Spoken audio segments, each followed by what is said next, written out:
eu achei aqui, olhando nos meus guardados, eu achei um estudo bem original, que diz assim: pecado original não existe. Eu fiquei curioso, porque eu fui ensinado, em Deus que eu me entendo por gente, que nós somos fruto do pecado original, que pelo pecado de Adão e Eva eu estou condenado, já nasci condenado. Eu sempre achei isso meio estranho. Mas agora vamos analisar friamente. Será que Deus, ele concorda com isso? Será que ele concorda? Vamos ver.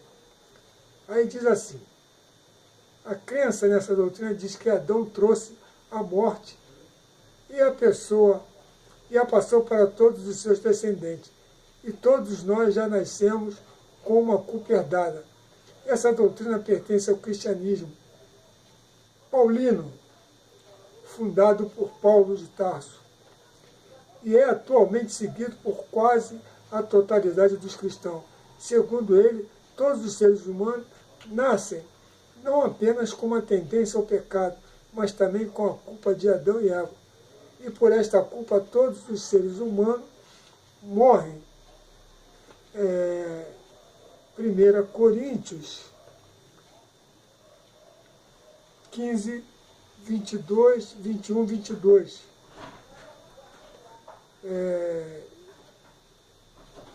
Aí eu pergunto, qual a autoridade que Paulo tinha para dizer que o Velho Testamento está errado, quando Deus diz que a lei dele é perfeita? E aonde é que ele achou esse defeito? E aí vamos ver se ele realmente, quem fala a verdade, se é Paulo, se é Deus. Porque os profetas, quando falavam, eles sempre falavam assim: assim falo, não eu, mas fala Deus. O apóstolo Paulo, quando diz assim: não, aqui não fala o Senhor não, aqui quem fala sou eu. Então ele falava por ele, os outros falavam por Deus. Vamos ver então se é porque nós não temos a mania de, eu não digo mania, mas a maneira de interpretar aquilo que nós estamos lendo, esmiuçar. Nós vamos dando e nós vamos aceitando. Aí diz assim: porém, é isso que ensina Paulo, e não o que ensina o restante da Bíblia, que é muito claro em dizer que não se herda pecado. Aí veja só o que diz aqui o profeta Jeremias, capítulo 31, 29 e 30. Naqueles dias não se ouvirá mais dizer: os pais comeram uvas verdes e os dentes dos filhos ficaram botos, mas cada um morrerá por sua própria iniquidade. Todo homem que comer uvas verdes, a este é que ficarão botos os dentes. Esse é o pecado. Aí eu comi, os dentes da minha esposa também vai ficar verde? Não, não passa para ela, fica comigo. É isso que está dizendo aqui.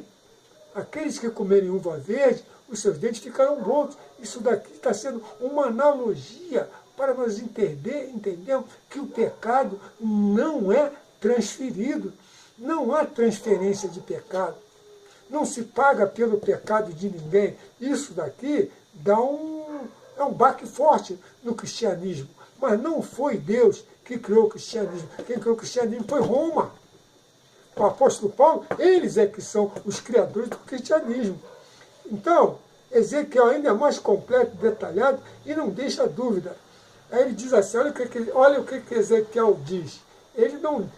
Paulo diz: falo eu, não o Senhor. Agora, Ezequiel diz assim, e olha, Ezequiel diz: e me veio mais uma vez a palavra do Senhor que disse: o que pretendes converter em provérbio esta parábola sobre a terra de Israel, em que se diz: os pais comeram as uvas em agraço, e os dentes dos filhos é que se acham botos. Assim como eu sou, disse o Senhor Deus, não se passará mais a ocasião de usar esse provérbio em Israel. Eis que todas as almas são minhas. Assim como a alma do pai, também a alma do filho me pertence. A alma que pecar, esta é que perecerá. Se um homem, oh aleluia, oh Senhor, tu és maravilhoso. Se um homem for justo e proceder conforme o que é lícito e correto, se não tiver comido nos montes, nem tiver levantado os olhos para os ídolos da casa de Israel, se não houver pervertido a mulher do seu próximo e não tiver se juntado com uma mulher menstruada, se não houver oprimido a ninguém e devolver o peão ao seu devedor, se houver prejudicado a ninguém pela violência, ou houver dado pão aos famintos, e houver coberto com veste aos nus, aquele que não houver emprestado com usura e não receber mais do que emprestou, que tenha afastado sua mão da iniquidade e decidido com justiça entre um homem e outro, tem caminhado conforme os meus preceitos e respeitado meus mandamentos, para que procedesse de acordo com a verdade. Este é justo. Este é justo. E viverá com certeza, diz o Senhor Deus. O filho não suportará a iniquidade do pai, nem o pai sofrerá pela iniquidade do filho. A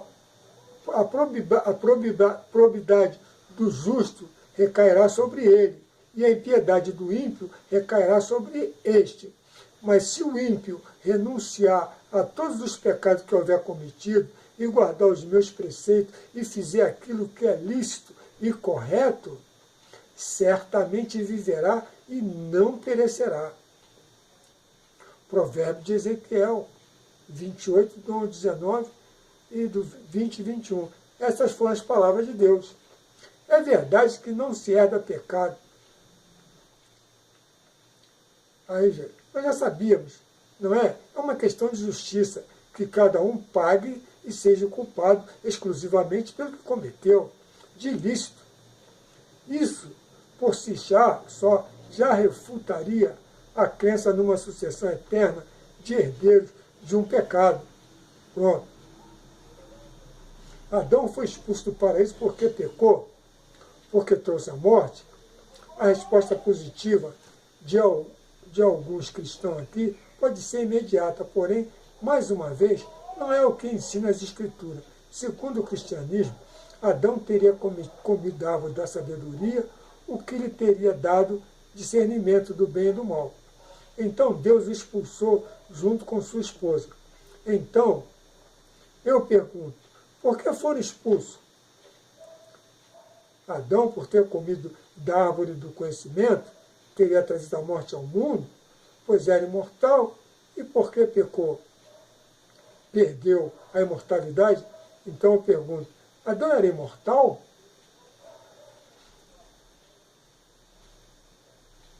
Segundo as Escrituras, Adão foi expulso não porque pecou, mas sim para que, tendo conhecimento do bem e do mal, não comesse também da árvore da vida, o que aí sim o deixaria mortal. Realmente, se ele come da árvore da vida, ele obteria a imortalidade. Por isso que ele já era mortal, ele sempre foi mortal. Ele, para deixar de ser mortal, ele teria que comer da árvore da vida. Aí, tanto é que foi Deus que falou para o anjo, acampe aí para que ele não coma da árvore da vida e viva eternamente. E o eterno Deus disse, eis que o homem é como um de nós, conhecedor do bem e do mal. Agora, pois, talvez estenda a sua mão e tome também da árvore da vida, e coma e viva para sempre. Quem está falando não sou eu, é Deus, pela boca do profeta. E viva para sempre. E o eterno Deus o enviou do jardim do Éden, de onde havia sido tomado para cultivar a terra. Colocou, pois, o homem para fora e o pôs ao oriente do jardim do oeste. Os querubim com uma espada flamejante que se revolvia para todos os lados, a fim de guardar o caminho da árvore da vida. Gênesis 3, do 22 ao 24. Então, não herdamos a morte de Adão. Primeiro, porque ele era imortal. Portanto, a morte já era o natural e não foi uma punição. Então a morte não foi um castigo, nem para o próprio Adão, que dirá para os seus descendentes.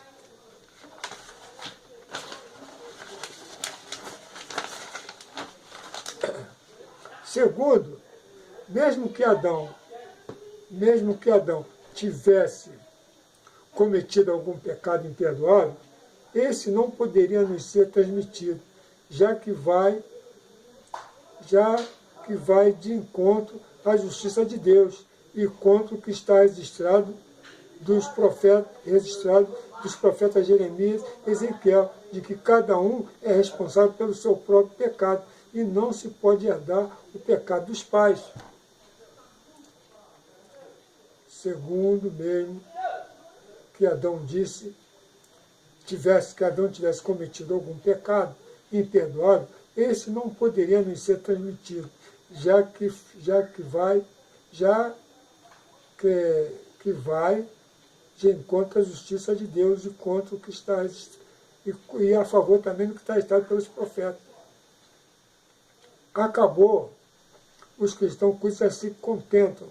Não, eles têm sim versículo para provar que nascemos com pecado. Eles descontextualizam alguns versículos e mantêm para eles mesmos a face. Apenas vamos considerar o Antigo Testamento aqui. Pois se havia pecado original, por que apenas os livros após a morte de Jesus o citam? Como eu disse no começo do texto, essa é uma doutrina inventada por Paulo de Tarso. E as únicas menções a essa doutrina se encontram nas cartas. Porque o Novo Testamento, ele tinha que buscar explicação, entendimento no Velho.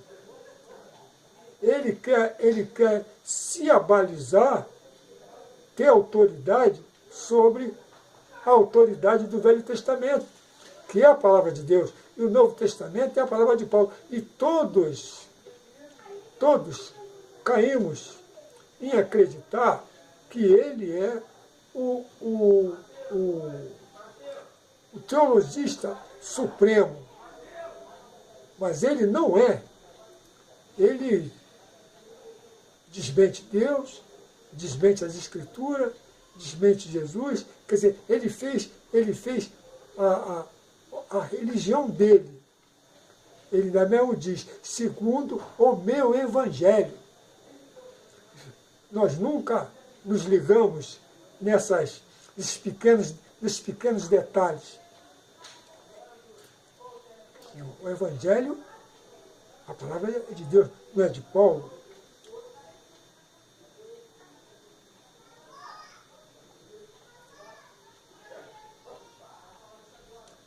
Apenas vamos considerar o Antigo Testamento aqui, pois se havia pecado original, por que apenas nos livros após a morte de Jesus o cita? Os versículos coringa estão no livro de Jó, que diz, como pode o homem ser puro? Como pode ser inocente? Quem nasceu de mulher? Deus não confia nem mesmo em seus anjos, nem o céu é puro aos olhos dele, quanto menos o homem detestável e corrompido. Jó 15, 14. Como seria justo o homem diante de Deus? Como seria puro o filho da mulher? Até mesmo a luz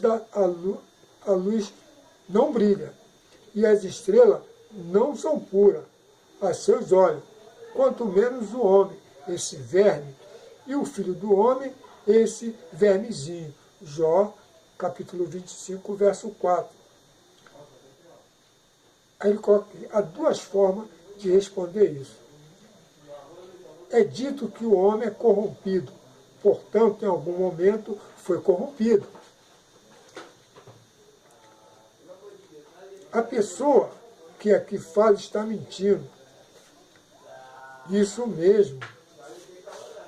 Em algum momento foi corrompido. A pessoa que aí fala está mentindo. Isso mesmo. É uma evasiva. Não é uma evasiva minha. Não. É isso mesmo. Aí ele bota e explica. Leia com atenção, por favor, esses versículos que são parte de um discurso do acusador Bildade. Bildade era um dos companheiros de Jó, que o acusava de transgressor. O capítulo 25 de Jó é um curto discurso acusatório de Bildade contra Jó. E no capítulo 26 e 27, Jó se defende das falsas acusações. Jó, porém, respondeu: como sabes ajudar o que não tem força e prestar socorro ao braço que não tem vigor? Como sabes aconselhar ao que não tem sabedoria e revelar plenitude de verdadeiro conhecimento com a ajuda de quem profere tais palavras? E de quem é o Espírito que fala em ti? Jó 26, do 1 ao 3. Os irmãos cristãos usam a palavra de um acusador falso para embasar sua crença. O seu erro sempre é se apegar a versículos isolados. Nunca lê a Bíblia. Leia os capítulos seguintes e verão que Jó não concorda com as palavras do falso acusador Bildade, que o acusava. Jó de ser transgressor e usava as palavras do capítulo 25 que nós lemos. Prosseguindo, Jó em seu discurso diz: tão certo como vive Deus, que me tirou o direito, e o Todo-Poderoso, que amargurou a minha alma, enquanto em mim estiver a minha vida e o sopro de Deus nos meus narizes. Nunca os meus lábios falarão injustiça, nem a minha língua pronunciará engano. Longe de mim que eu vos dê razão, até que eu expire, nunca afastarei de mim a minha integridade. Jó 25, 27, do 1 ao 4. Agora vamos aqui sobre a iniquidade. Os cristãos ainda usam o Salmo 51,5: eis que em iniquidade fui formado e em pecado me concebeu minha mãe. Davi aí fala do pecado em que vivia, a geração em que ele nasceu. Ele nasceu em pecado e não com pecado. Ele nasceu dentro do pecado e não com pecado. Releia: eu nasci na iniquidade e em pecado me concedeu minha mãe. Salmo 51,5.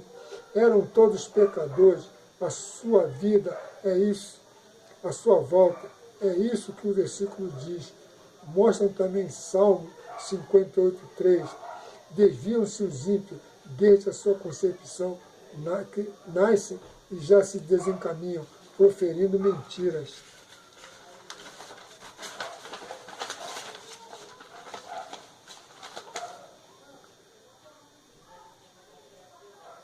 Desviam-se desde, a partir do momento em que nascem e já se desencaminham, porém apenas depois do nascimento. O versículo 4 diz: tem peçonha semelhante à peçonha da serpente, são como a víbora surda que tapa os ouvidos. Portanto, ninguém nasce com pecado, e a doutrina do pecado original não foi ensinada por Jesus, nem por ninguém além de Paulo, verdadeiro fundador do cristianismo. Mas e Jesus, será que concordaria com essa doutrina de que todos já nascemos carregados com a culpa e o pecado de outra pessoa, deixa vir a mim as criancinhas e não os impedis, pois é de tais que é o reino de Deus. Em verdade vos digo, todo aquele que não merecer o reino de Deus como criança, não entrará neles. Marcos 10, 14, 15. Jesus falava da pureza, da inocência das crianças e desconhecia essa doutrina que fala em pecado e culpa, que já nasce com as pessoas. Não existe essa doutrina na Bíblia, né, no Velho Testamento. Pode buscar de Gênesis a Malaquias, que não vai encontrar em parte alguma desses livros que diz que nós nascemos com pecado original. Isso também é um baque, né? Porque esse Jesus, que tanto é idolatrado e adorado, ele é uma criação da igreja romana. Ele não é o Messias hebreu. Ele não é. É por isso que os hebreus não o aceitaram como, não é esse judeu messiânico, não. Isso é mentira, isso é mentirada. Estou falando dos hebreus. Os hebreus que estavam lá em 70, quando Jerusalém foi arrasada. Então eles foram os três que estavam lá. Benjamim, Judá, Benjamim e Levi, que estavam lá. Não eram, e eram negros. Isso não é nada de racismo, mas eu tenho que acentuar, eu prefiro enfatizar, porque eu pergunto a quem vai me dar o prazer de ouvir essa gravação, esse estudo e meditar nele, qual a importância que os irmãos encontram, principalmente de Gênesis a Malaquias, do negro dentro das Escrituras. Os irmãos não encontram, mas eu digo, as Escrituras, ela é africana. Se as Escrituras é africana, as Escrituras é negra. É negra. Não falo isso com poder de escravidão, mas essa é a verdade. Esse mapa aqui, ele mostra Israel juntinho do Egito. Israel é a África. Com a construção do canal de Suez, Israel foi jogado para a Ásia. Mas será que na democracia de Deus Israel saiu da Ásia, da África? Eu acredito que não. Está aqui, ó. Está aqui. O mapa mostra.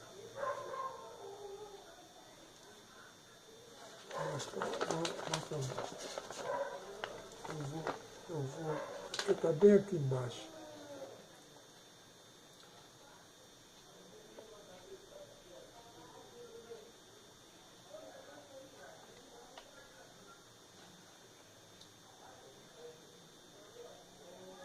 Não sei se dá para os irmãos verem. Obrigado.